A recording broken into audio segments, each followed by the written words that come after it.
Good morning student. आज मैं आपको संधि का शेष भाग व्यंजन संधि पढ़ाने जा रही हूँ।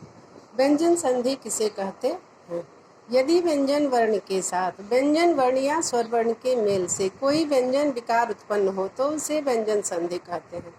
स्वर वर्ण में पढ़े थे हम लोग स्वर संधि में कि स्वर का मेल स्वर से होता है, किंतु व्यंजन संधि में पहले वर्ण विच्छेद के समय संधि विच्छेद के बाद दूसरा जो शब्द आता है उसमें पहला वर्ण स्वर या व्यंजन कुछ भी हो सकता है।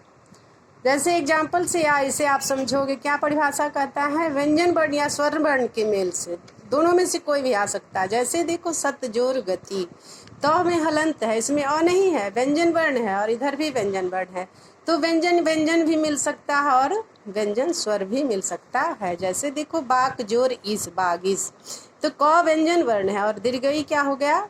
स्वर वर्ण हो गया। तो इस प्रकार व्यंजन और स्वर के मेल से क्या होता है? व्यंजन वर्ण ये व्यंजन संधि कहलाता है। इसके कुछ नियम है जिसे अभी आप लोग क्लास में याद करोगे। यदि क च ट प त व्यंजन के बाद कोई स्वर हो, यानी किसी जैसे कवर्ग चवर्ग टवर्ग पवर्ग तवर्ग इत्यादि के बाद कोई स्वर हो तो उसका तीसरा वर्ण या चौथा वर्ण हो तो य र ल व में से कोई एक वर्ण हो। यदि क च ट प त व्यंजन के बाद कोई स्वर हो या किसी वर्ग का तीसरा वर्ण, जैसे क ज ड द म, स्वर या व्यंजन दोनों हो बात है यहाँ पे, तो इसलिए स्वर हो या किसी वर्ण का तीसरा वर्ण, व्यंजन वर्ण का तीसरा वर्ण हो या चौथा वर्ण घ झ ढ ध य हो तो य र ल व में से कोई एक वर्ण हो तो क का ग बन जाता है, च का यानी पहला का तीसरा वर्ण बदल जाता है।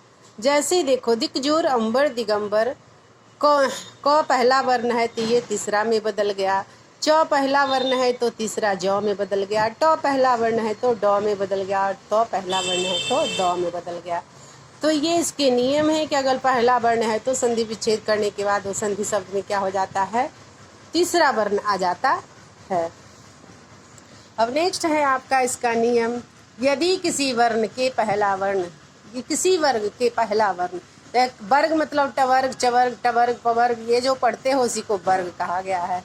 किसी वर्ग का पहला वर्ण क च ट त प के बाद मो या नो आए तो पहला वर्ण क्या हो जाता है? उसी वर्ण पहला वर्ण के स्थान पर उसी वर्ग का पांचवा अक्षर, जैसे क पहला वर्ग हो गया, कवर्ग का पहला वर्ण क हो गया और उसका पांचवा वर्ण क्या होता है? अर हो जाता है।